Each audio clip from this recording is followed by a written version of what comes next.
My pathetic boss spent 5 hours stuck in a broken elevator due to her own idiotic orders. This story takes us back to those ancient times when Blockbuster and Hollywood video rental chains, were the main entertainment for the whole family on a Friday night, and mobile phones still seemed like an extravagance to most people. That is the 90s. I got a job at a video rental store near my house. It was a small family-owned shop with 3 branches in the city. The job was fantastic. I loved movies and games. The store was close to my home and school. I even got free video rentals and a discount at the nearby sandwich joint. The store itself was located in a beautiful old building from the 1920s. Marble staircases and an incredible vintage elevator with a metal cage leading to the warehouse and staff room. This job was perfect for me. Flexible hours, decent pay, but with one downside: my boss. Let's call her Amanda because that's her real name. Seriously, to hell with Amanda. Amanda was a middle-aged woman who seemed utterly dissatisfied with how her life had turned out. As a result, she took out all her frustration on those around her, especially young colleagues. If you were a student like me, you got an extra dose of her contempt. Like, really, how dare you dream of earning more than $7.50 an hour? Although I'm generally pretty tolerant of such people, Amanda genuinely went out of her way to drive me up the wall. She was malicious, petty, sneaky, and did everything possible to just be unpleasant. She didn't even bother being polite to customers. The only upside was that she didn't let random weirdos throw tantrums over nothing. I might have tolerated her longer if she were competent or good at her job, but no, Amanda was kept there solely because she was the owner's daughter-in-law. She knew nothing about movies, games, gaming consoles, or anything we sold or rented out. When a customer had a question, she'd pawn it off on another employee. Computer issues? Call me. Delivery that needed to be entered into the system? Me again. Items that needed to be moved to the warehouse? You guessed it, me. Any unpleasant task was immediately dumped on me. Meanwhile, she usually holed up in the office, watched TV, or yapped on the phone, tying up the store's work number for hours, doing everything to avoid actual work.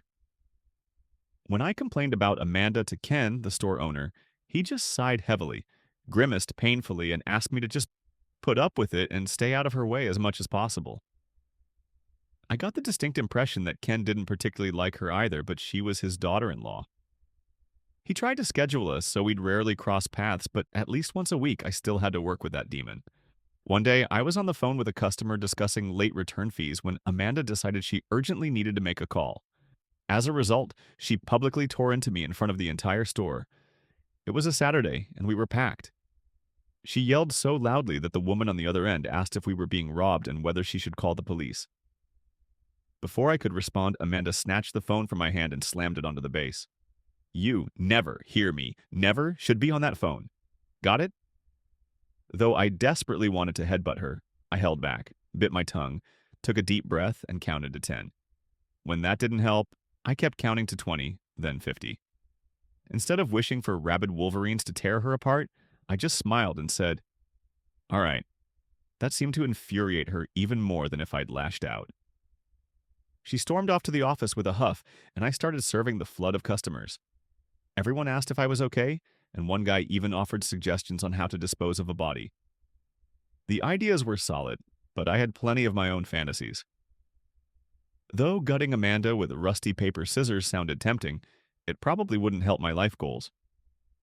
Instead, I just noted the incident in my big book of voodoo curses and waited for the right moment to repay Amanda for her touching gesture, my humiliation in front of half the town.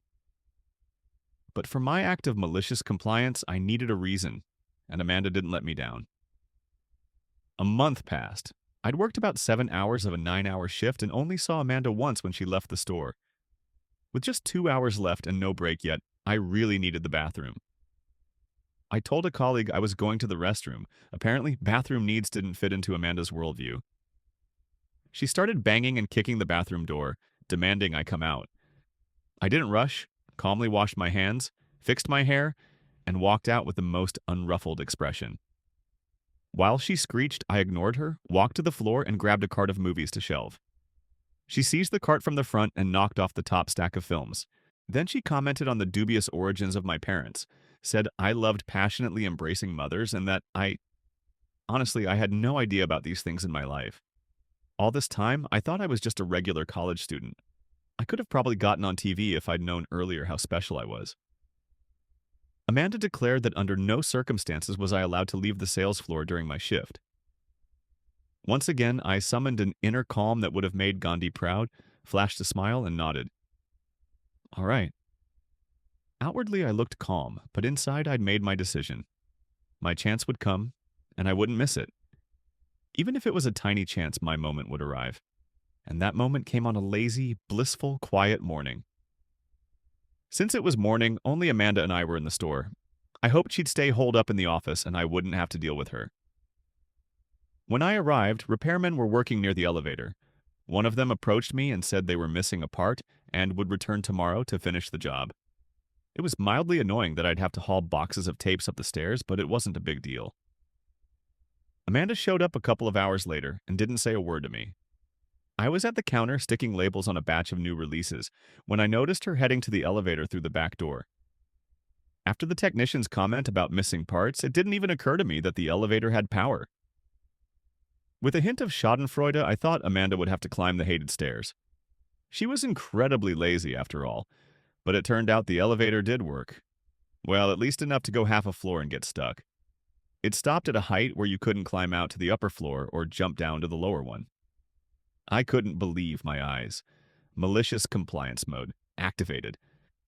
I couldn't fully see Amanda as she tried to open the door and escape, but I heard her perfectly. The sounds of desperation grew louder until I heard the most beautiful sound of my life. Amanda. Hey, you!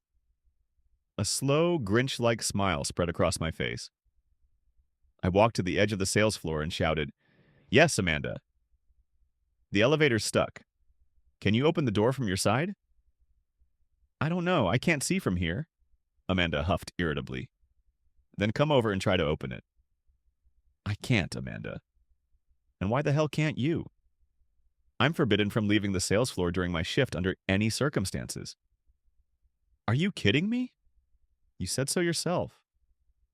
I value my job, so I can't disobey orders. A torrent of curses poured from the trapped elevator. I'm sure I still shouldn't know half of what I heard then. Call maintenance. The number should be in the office. Trying to sound as innocent and sympathetic as possible, barely holding back laughter. I can't do that either. I'd have to leave the floor and go to the office. You think you're so funny, huh? I don't know what you mean. Then call Ken. I know you have his number. I'd love to, but I'm not allowed to use the phone, remember? And surprisingly, no curses, no yelling. Not even a word about my parents' marital status followed. Silence. I think for the first time she realized she'd screwed herself completely. She was trapped in a cage of her own making, and there was no getting out anytime soon. Please, get me out of here. Sorry, Amanda, I'm just following orders. And with that, all pretense of politeness vanished. She launched into a litany of my supposed flaws, dragging my parents, friends, and anyone I might ever have or could have relationships with into it. Then she sealed her fate by screaming that I was fired. Originally, I just wanted to let her stew in her own mess for a bit, but now... Fired? Okay, then I'm going home. Oh, by the way, Bill called. Said he's coming at 7 o'clock, not 5 o'clock. He has to pick up his brother at the airport, so looks like you'll be stuck there a while. Hope you've got a book or something. What the hell do you think you're doing, treating me like this? When I get out, I'll kick your ass. Wow, well, good luck. I'll leave my badge and shirt at the counter. Wait, hold on. Don't worry, I'll lock up the store on my way out and hang a sign that we're closed. Hey, wait, that's not what I meant. Come back. I went to the counter, wrote a sign that the store was closed until 7 p.m. due to unforeseen circumstances. The last thing I heard from Amanda before opening the door was, I don't need the bathroom. Chuckling to myself, I locked the door and drove to Ken's, 45 minutes one way, to tell him the store was closed. Could I have just gone home, 5 minutes away, and called? Sure. Did I? Nope. Ken looked a bit surprised to see me at his doorstep. Ken, I thought you were working today. I was, but Amanda fired me. She's not allowed to do that. All hiring and firing goes through me. She knows that. Don't worry, I'll call her. It's time I had a talk with my son about her. I can't keep her if she's acting like this. I don't think she can answer your call. Ken gave me a sharp look, and I tried my hardest not to smile. Then I gave up and just grinned widely. Ken, hey. Yeah? What did you do? Nothing, just followed her orders. Ken leaned in, looking me straight in the eyes. What happened? I told him everything, how she banned me from using the phone under any circumstances, ordered me not to leave the sales floor during my shift, and how she ended up stuck in the elevator. You didn't tell her the elevator was broken? I didn't even know it had power. Ken stood there, stunned, then burst out laughing. I probably should get her out. He paused for a minute, looked at his dirt-stained hands and clothes, then back at me. But leaving the flowers half-planted isn't right either, and I need a shower. Don't want to drive looking like this. Of course, you've got a nice car. Be tough to clean all that dirt off the seats and mats. Want to help with the flowers? Ken nodded seriously and chuckled again. We worked for about another hour until the flowers were planted. Ken said he'd pay me for the full day and sent me home, promising my job was safe and that he'd deal with Amanda. I spent the rest of the half day wonderfully. Later, Bill told me that when he arrived, the elevator technician showed up too. In the end, Amanda was stuck in the elevator for about 5 hours. After that day, I only saw her once. She shot me daggers with her eyes, and I cheerfully waved as she carried a bag of her stuff to her car. Every time I think about it, I can't help but smile. In the end, I was just following her orders.